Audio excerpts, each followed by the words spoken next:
Montana Territory, autumn of 1879. The wind bit sharp through the cottonwoods and rolled over the dry grass like a warning. Dust spun across the open plain, catching in the cuffs of his coat as Dawson Bell slowed his horse to a stop at the edge of his north fence line. The rail was down again. Third time this month. He sighed, swung off his horse, and bent down to check the snapped post. That was when he saw her. She was curled tight against the broken fence, her dress dusty and torn at the hem, hair clinging to her cheek from sweat or tears, maybe both. A girl, maybe 5 or 6, lay half beneath her arm, her tiny face tucked in close.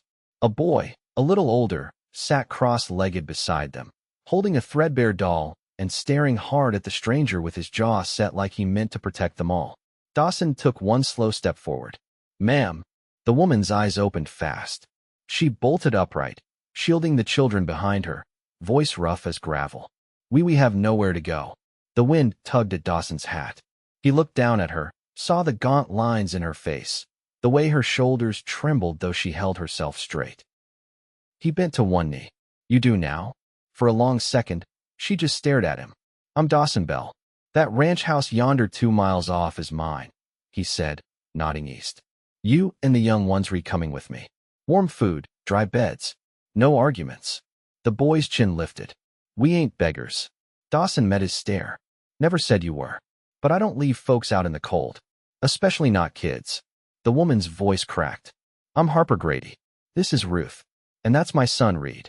Dawson offered his hand. "Come on, Harper." She hesitated. Then, slowly, she reached out and let him help her to her feet. Her grip was cold, but steady. She gathered Ruth into her arms while Reed stood, still watching Dawson with suspicion. He loaded Harper and the girl onto his horse, then slung Reed up behind them.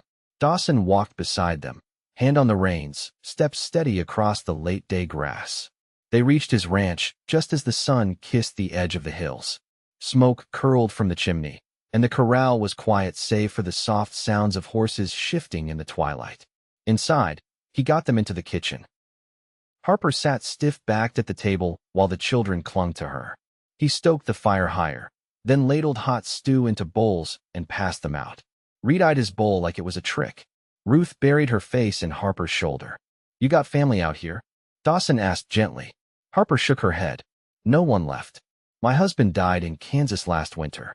We were headed west. Thought maybe we'd find work in Helena. Our wagon broke 2 days back. Everything gone. We walked till we couldn't." Dawson nodded.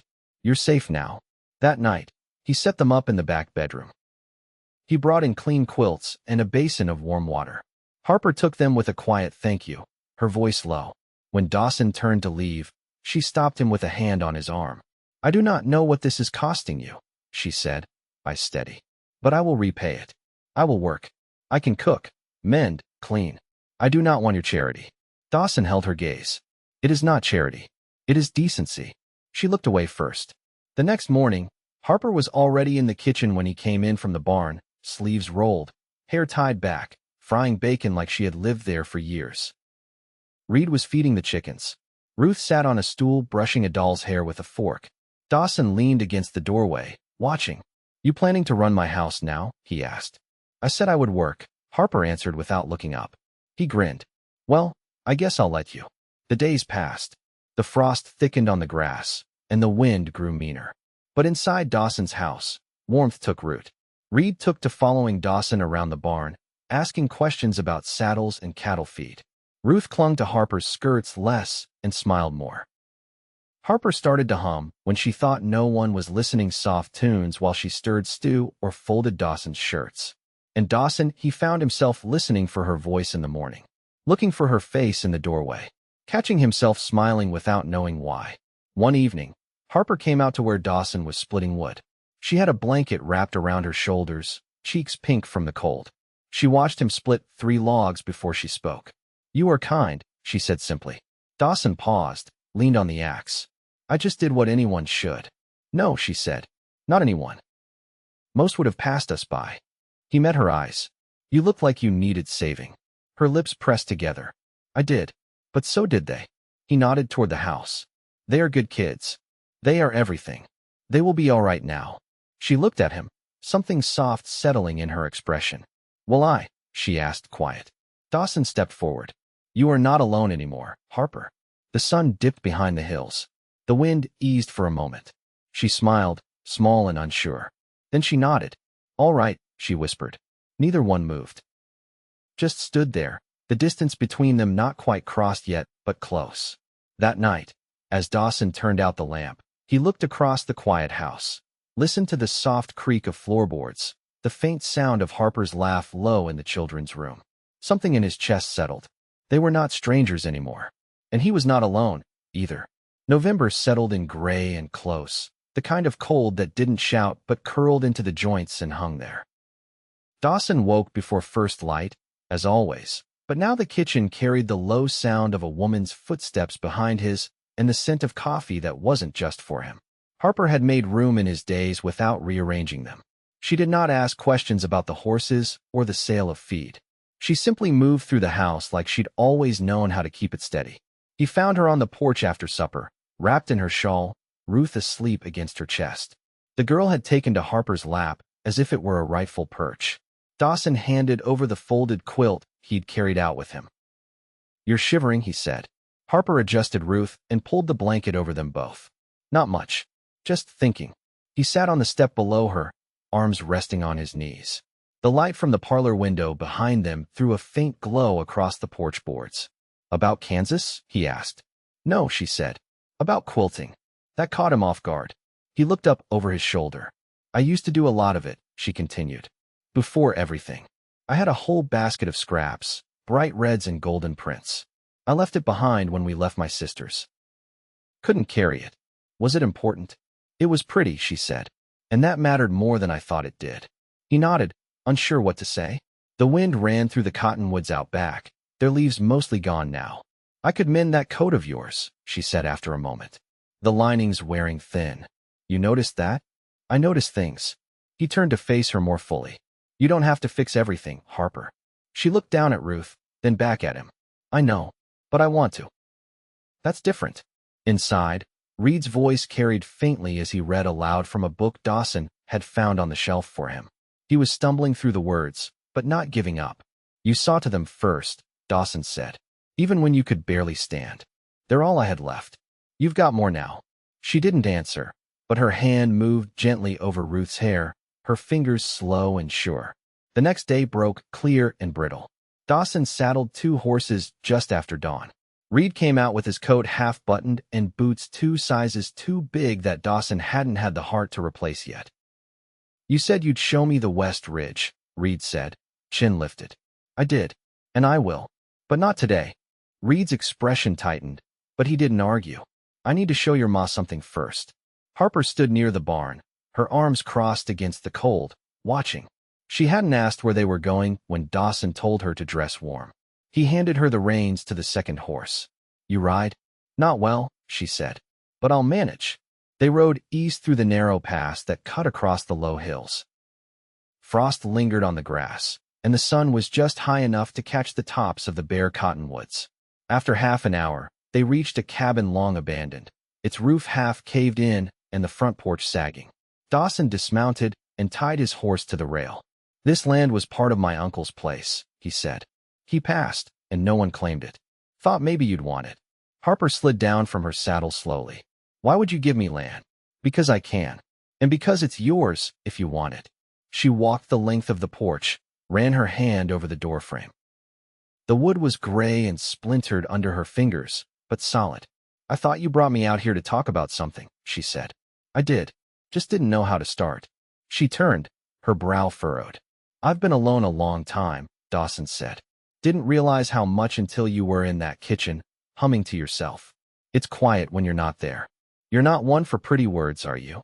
No, he said. But I mean everyone. Harper looked at the cabin again. Her voice was steady. I don't want distance between us, Dawson. Not just a house out here and another back there. If I stay where the children are safe. Where I can see you walk in from the barn. He stepped toward her, slow. Then stay in my house. In my life. She didn't flinch. That's not something I take lightly. I know. He reached out, fingers brushing hers. I never expected you, she said, voice low. But I'm not afraid of this. He closed the distance then, hand warm around hers. the first touch not born of necessity but of choice. "I'm not either," he said. They stood still, the wind moving through the dry grass around them. The cabin would wait. There was no need for new walls when the ones they shared already held something growing stronger by the day. By late November, the earth had hardened beneath its frost skin, and the sky stayed low and pale, as if winter were crouched just beyond the hills, waiting. Dawson's ranch carried on in its quiet rhythm, stock watered, hay stacked, boots muddied by midday, but something had shifted beneath it all.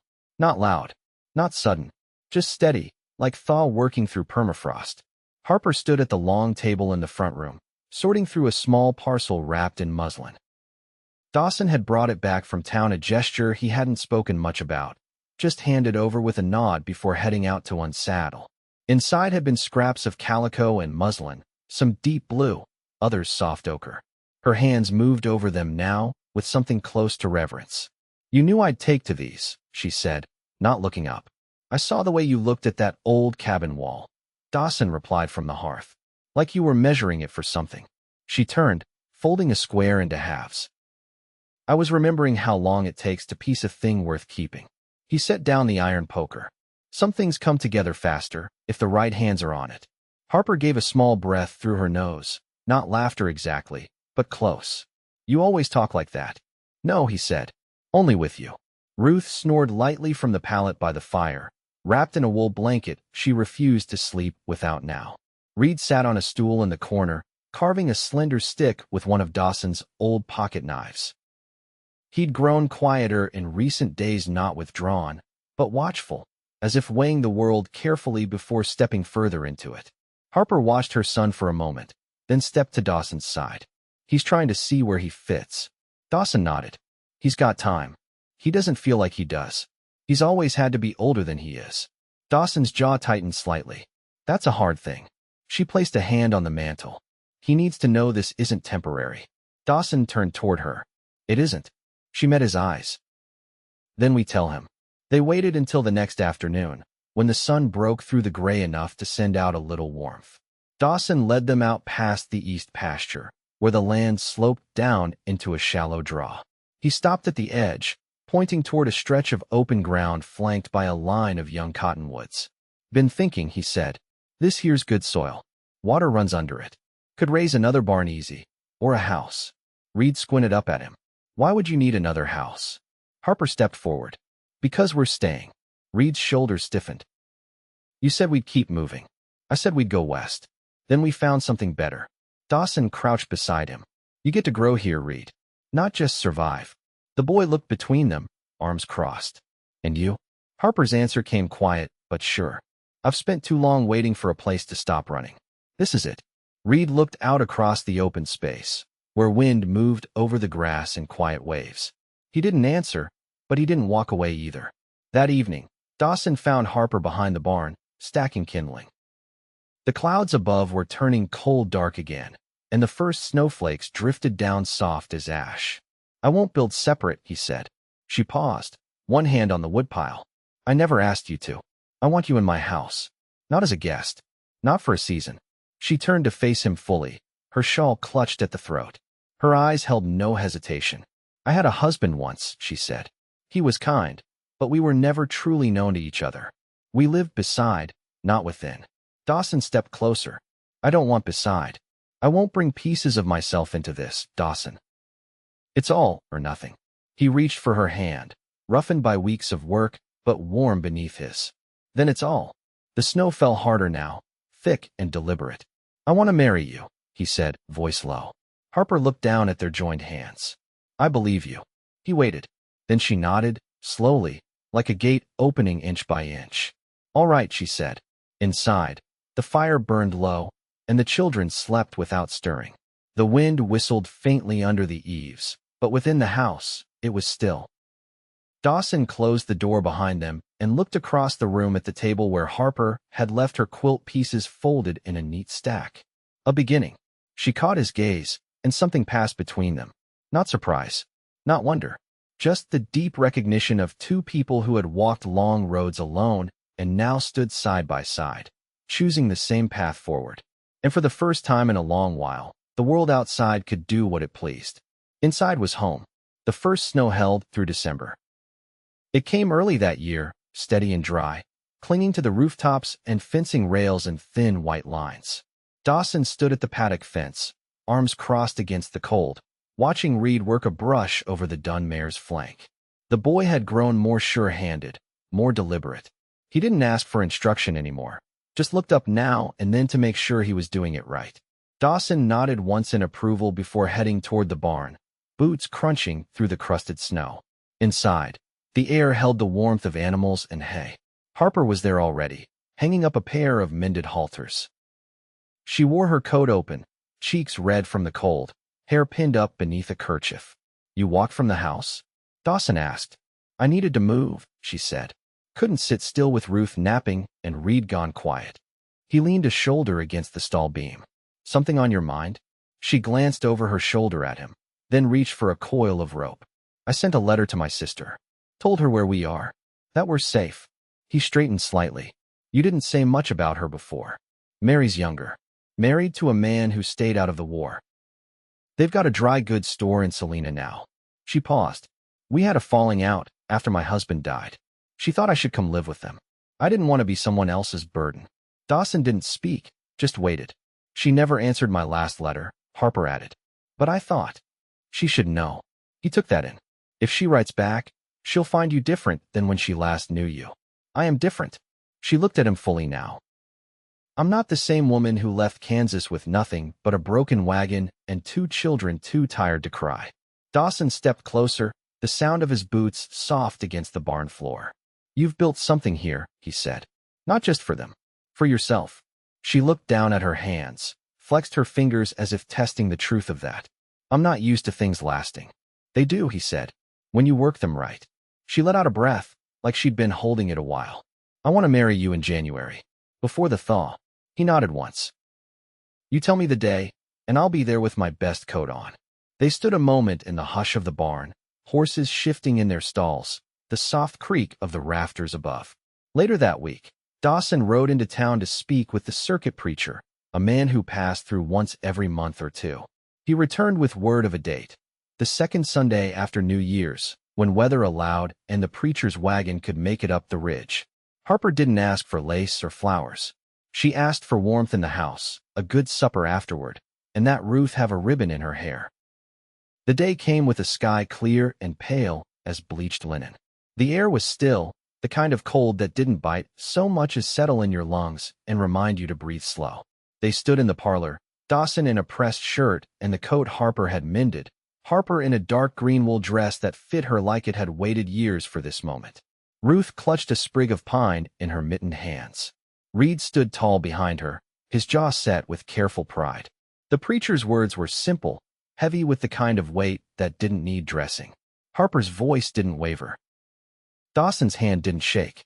Afterward, they ate roast chicken and potatoes by lantern light, the house filled with the kind of quiet that only comes after something deeply right has happened. Harper sat beside Dawson on the bench near the fire, her body angled toward him as Ruth dozed in her lap. Reed had gone to check the barn once more before sleep, some new habit he'd picked up without comment. "I never thought I'd belong to something again," Harper said, her voice low. "You don't belong to anything," Dawson replied. "You're part of it." "That's different." She looked at him, eyes softened by the firelight. "You always say what you mean. Only when it counts." She leaned into him then, not needing to be held, just wanting to be near. And he let his arm rest around her, not as a shelter, but as a place she'd chosen. The fire popped once, sending up a small flare. Outside, the snow held fast to the hills, but inside, the house was solid, warm, and full. Ruth stirred once, then settled again. Harper brushed a curl from her daughter's brow, her hand lingering. Dawson watched them both, then let his gaze drift toward the window, where the dark pressed gentle against the glass. They had nothing left to outrun. Not anymore. By February, the snow had begun to sink beneath its own weight, pulling back from the fence lines and leaving behind dull patches of earth and the glint of thawing puddles. The river ice had started to crack along the banks, and with each sunrise came a little more birdsong, tentative but real. Harper stood in the kitchen, sleeves rolled, a bowl of flour and lard at her elbow. Her hands moved with quiet purpose, cutting fat into dough, her brow furrowed not in worry, but in concentration. She wasn't trying to prove anything anymore. She simply belonged. Dawson carried in a crate of root vegetables from the cellar and set it down near the stove. "We'll be out of turnips soon," he said, brushing his hands clean on his trousers. "But the beets are holding up." Harper didn't look up. "We can make do with beets. I'll salt a few and jar what's left. You always know what to do with what's on hand." She glanced at him. "I had to learn that early." Dawson leaned against the doorframe, watching the way the morning light caught at the edge of her face. "You'd make a fine rancher." "I never fancied myself one," she said, forming the dough into a round and pressing it flat. "But I know how to keep something going." He stepped closer, voice low. "You've kept me going." She stilled, hands resting on the counter. "You don't say things unless you mean them." "I mean that one most of all." Harper gave a small nod, then reached for the rolling pin. That afternoon, Reed walked back from the far field with a fence gauge in hand and a determined look on his face. "There's a stretch on the west line that needs new rails. I can cut them if you show me which trees to take." Dawson set down the bridle he was mending. "You think you're ready?" Reed gave a slow nod. "I'm not guessing anymore." "I know." Dawson didn't smile, but something in his face eased. "Then we'll ride out tomorrow. You can mark the trees." Reed looked toward the house. "Ma said you were thinking of building a new shed." "I was. I want to help with that too." Dawson met his eyes. "You'll have your hands full, but I'll teach you." Reed nodded once, then turned and headed toward the barn without looking back. Dawson watched him go, then picked up the bridle again, the worn leather warm beneath his fingers. Inside, Harper sat at the table with Ruth balanced on her lap, helping the girls sort through a box of buttons they'd found tucked in the back of a cupboard. Ruth whispered names for each one: Pine, Dew, Sun, placing them in neat little piles while Harper listened with the kind of patience that didn't need to be taught.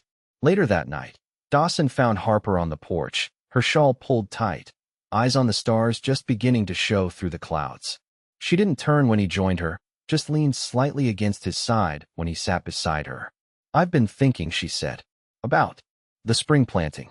We could put potatoes in the slope behind the barn. It catches enough sun." "I was thinking the same," he said. "And carrots west of the coop." She rested her head on his shoulder. "We're building something." "We are." She was quiet a long moment. "I never thought I'd get to plan for a season that hadn't come yet." Dawson turned his head, his breath stirring the loose strands at her temple. "You'll have all the seasons you want." Her hand found his, fingers lacing through like it was the most natural thing in the world. By March, the land softened enough to turn. Dawson and Reed dug rows by hand, while Harper marked the lines with twine. Ruth watched from a blanket nearby, chattering to her doll about roots and rain and the color green. On the last morning of the month, a letter arrived from Kansas. Harper read it at the kitchen table, lips pressed flat. When she was done, she folded it once and set it beside the lamp. "She wants to visit," Harper said. Dawson didn't ask who. He just poured her a cup of tea and sat down across from her. "I didn't think she'd write." Seemed she thought better of it. Harper ran her finger along the rim of the cup. "I'm not angry anymore. Just tired of looking backward." "Then don't," Dawson said. "You've got more ahead than behind." She looked at him, eyes full of something still and certain. "I know." That spring, they planted more than they'd planned. Dawson built a shed with Reed, a sturdy thing with a sloped roof and a window that caught the morning light. Harper started a patch of herbs near the porch, and Ruth helped carry water with a tin pail, spilling most of it, but laughing the whole way. The days lengthened. The river ran fast again. The house smelled of wood smoke and early blossoms, and the sound of voices, hers, his, theirs, filled every corner. On an evening late in May, as the sun dipped low and gold over the hills, Dawson stood behind Harper in the garden. She held a basket of early greens, her sleeves rolled, her skin sun-browned from work. He placed a hand at the small of her back. "You look like you were made for this land." She turned slowly. "Maybe I was. Maybe it just took me a while to find it." He touched her face, then, not for comfort, not for reassurance, but simply because he could. "I love you," he said. Harper's breath caught, her gaze steady. "I love you back." They stood there as the light faded, the rows of new growth behind them, the house ahead, and the sky above them wide and open. Nothing rushed. Nothing uncertain. Just two people who had found their way to the same place, at the same time, with nothing between them but the life they'd chosen to build. And they built it every day after. Together.